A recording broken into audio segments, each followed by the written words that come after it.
berceramah duit. Semua nak duit, Ustaz. Dia kata benda agama jangan kita guna RM2 dan sebagainya. Habis ustaz tu nak hidup, Dia dapat pahala.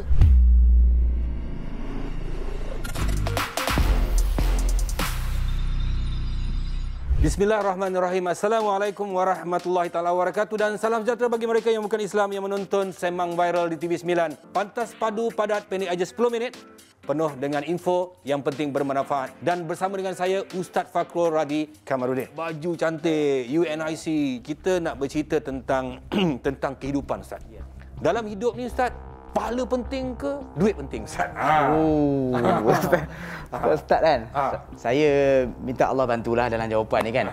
Dalam hidup kita ni duit penting kan pahala penting. Dua-dua penting tu. Kalau kita cakap pahala itu penting, kita dah turun ke akhirat dah. Habis dunia ni untuk siapa? Nampak tak? So kalau kita kata duit itu penting, kita dah terlupa ke akhirat sebabkan itu hala tuju kita. So dia macam ni, ulama letak sempoi je. Ulama kata kita diciptakan untuk akhirat, tetapi dunia diciptakan untuk kita. Jadi maknanya dalam dunia ni kita kena cari duit lah nak hidup, Ustaz. Kita kena bawa dunia ni ke akhirat. Sebab tu ulama kata wabtaghi fima atakallahu daral akhirah. Quran kata kan, carilah akhirat tu kan, apa yang akhirat janjikan tu kan, tapi wala tansa nasibaka minad dunia. Jangan kau lupa nasib kau kat dunia. Quran bagi dah jelas. Kau tak boleh terus pam ke akhirat. Ada kan orang yang macam tu kan. Tapi tak salah. Dia mungkin mindset akhirat tu bagus. Tapi jangan lupa dia ada anak bini, dia ada rumah tangga dia ada kawan-kawan. Okey, sekarang ni Ustaz kan, netizen ni sekarang ni dah banyak menghukum lah. Adalah kecoh sikit kat dalam internet kan. Dia katakan, ustazah ni sebenarnya mata duitan, nak jual agama kan. Sampaikan ustaz ni jadi serba salah. Ustazah jadi serba salah nak bertindak ni. Okey, apa nasihat? Kita jangan terus cepat menghukumlah guru-guru agama kita terutamanya. Kita kena pandang benda ni sebagai bukan senang dia nak jadi orang macam tu. Bukan senang dia nak dapatkan satu kepakaran yang tadi kan yang kita sebut tu. Ada benda yang dia harus korbankan, masa dia, tenaga dia, RM2 dia untuk dapatkan ilmu tadi yang Allah Ta'ala bagi. Betul memang orang boleh dapat ilmu macam tu, tapi tak semua orang dapat yang benda yang sama kan. Kita jangan terus menghukum dia menyebabkan sampai ustaz ni jadi serba salah. Untuk dia letakkan harga, untuk dia nak cas servis kelas-kelas dan sebagainya. Pendakwah-pendakwah ni pula perlu berhati-hati dalam kita nak nak dealing dengan orang yang nak servis kita tu, supaya tak sampai kepada fitnah agama Islam tu. Islam menjual nama-nama Allah, menjual agama Allah, menjual ayat-ayat Allah dan sebagainya. Dalam keadaan dunia hari ini, dengan apa yang ada di depan mata kita, maknanya segala perjalanan itu memerlukan duit. Kerana kalau tak ada duit, maknanya tidak boleh mendapatkan apa yang kita nak. Ada orang kata, ustaz-ustaz dekat Malaysia ni, dia kejar duit. Nak mengajar, mengaji, duit. Nak berceramah, duit. Semua nak duit, Ustaz. Dalam Islam kata, kalau kita membuat sesuatu perkara yang ke arah agama itu, kalau kita ada bayaran, tak boleh, Ustaz. Macam mana, Ustaz? Perlu difahami, kita yang mendakwa tu, dia tidak meletakkan satu tempat tu dengan adil. So kena berhati-hati. Dia kena tengok dulu yang dia dakwa ustaz mana yang ambil duit tu kan, atau dia dakwa mengajar Quran contohnya. Saya mengaji kan. Mengajar Quran tak boleh ambil duit. Kenapa dia kata macam tu? Sebab dia meletakkan tu, dia kata benda agama jangan kita guna RM2 dan sebagainya. Habis ustaz tu nak hidup, dia nak kereta, minyak dengan dia punya, dia dapat pahala.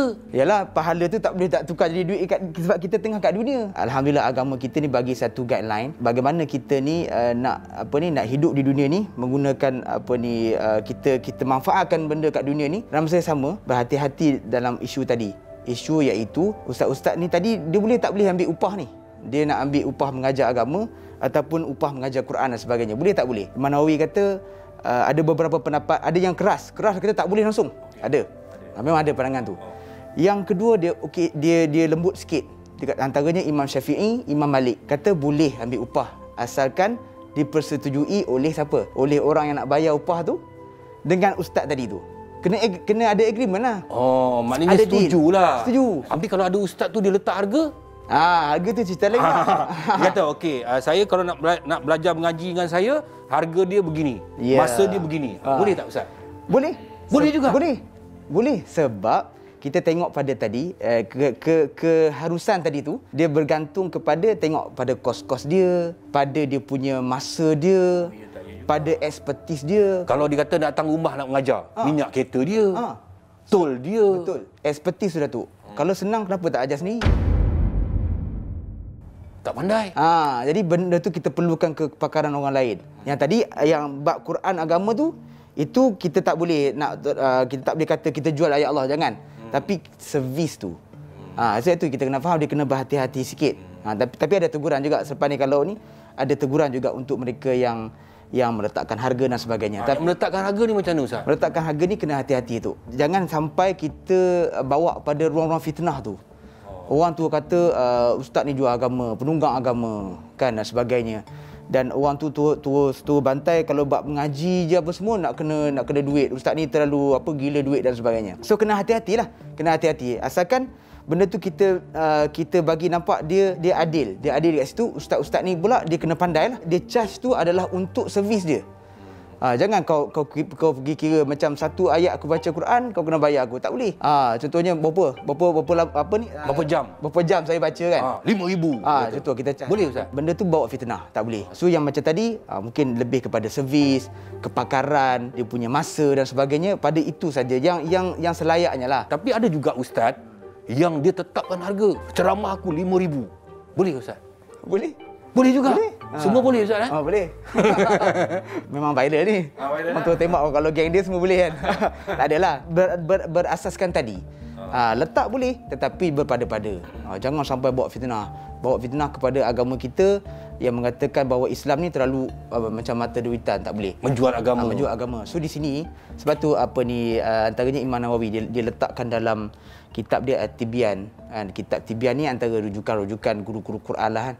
Fi adab hamalatil Quran. Ada adab untuk mereka yang bawa Quran ni. Siapa? Iaitu guru-guru Quran ataupun pelajar-pelajar Quran. Dia letakkan, dia kata berhati-hatilah dalam kita ni meletakkan harga ni. Ada.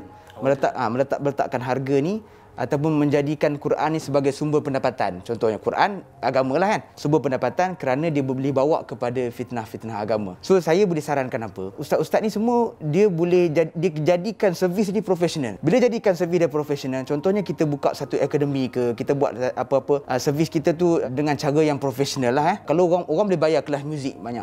Muzik dia boleh bayar. Orang boleh bayar ribu-ribu. Orang boleh masuk kursus keusahawanan. Ribu-riban dia bayar. Bayar.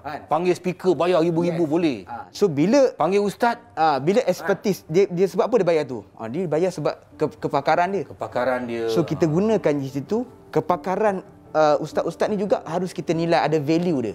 Dia tak boleh, dia bukan tiba-tiba jadi ustaz, dia mesti pergi belajar Mesir. Berapa banyak duit nak bayar tu? Dia dah sampai tahap PhD. Dia seseorang yang pakar dalam bidang tu. Maka di situ value tu yang kita kena nilai. Kenapa orang berkira sangat bila nak belajar ilmu agama ni? Kalau katakan beli barang-barang lain, kasut berjenama, baju berjenama, tak adalah dia berkira sangat. Sebab bagi dia brand. Tapi Islam itu sebenarnya lebih besar daripada brand Ustaz. Mungkin mindset lah. Mindset kita rasa tak apa ada value sangat. Setengah orang dia kata, alah benda ni senang je. Kan kau mengajar biasa je kan. Yang ni penting ni untuk dapat dia punya kelulusan dia nanti nak belajar dan sebagainya, nampak dunia. So kita kena sedar tadilah. Dunia ni nak bawa ke sana. Kita kena letakkan pada nilai value tadi tu. So kalau kita rasa benda ni sangat berharga, nak mengajar, saya sendiri pun saya hantar anak mengaji kat ustaz tau. Ustaz ajar mengaji, kenapa anak tak mengajar mengaji sendiri? Sebabnya saya rasa benda tu ada value yang ada pada orang lain. Yang ustaz tu mengajar masa dia, tenaga dia, kita bayar dia dan kita boleh kongsi rezeki dengan dia. Kalau dulu orang memandangkan kalau belajar agama ni tak ada masa depan. Jadi imam je lah. Jadi imam saja kan. Tapi hari ni kita tengok, alhamdulillah ustaz-ustaz hari ni pun dah berkereta cantik, dah ada boleh buat sekolah tahfiz. Jadi ini sebenarnya satu benda yang harus kita fikirkan secara baik. Betul. Packaging. Secara baik bahawa Islam itu tidak menghadkan sesuatu untuk kita kembangkan Islam itu, kerana Islam itu juga menuntut kekayaan di atas dunia, kerana dengan kekayaan itu juga boleh memanfaatkan untuk kita mendapat pahala yang banyak apabila kekayaan itu juga dapat disumbangkan kepada orang lain seperti sedekah dan juga wakaf. Jangan kongsi kalau tak pasti, jangan kita buat wakaf dosa. Jumpa lagi di Sembang Viral. Kalau tak puas hati, PM tepi. Assalamualaikum warahmatullahi wabarakatuh dan salam sejahtera bagi mereka yang bukan Islam yang menonton Sembang Viral. Bye. Terima kasih Ustaz. Sama-sama Tok.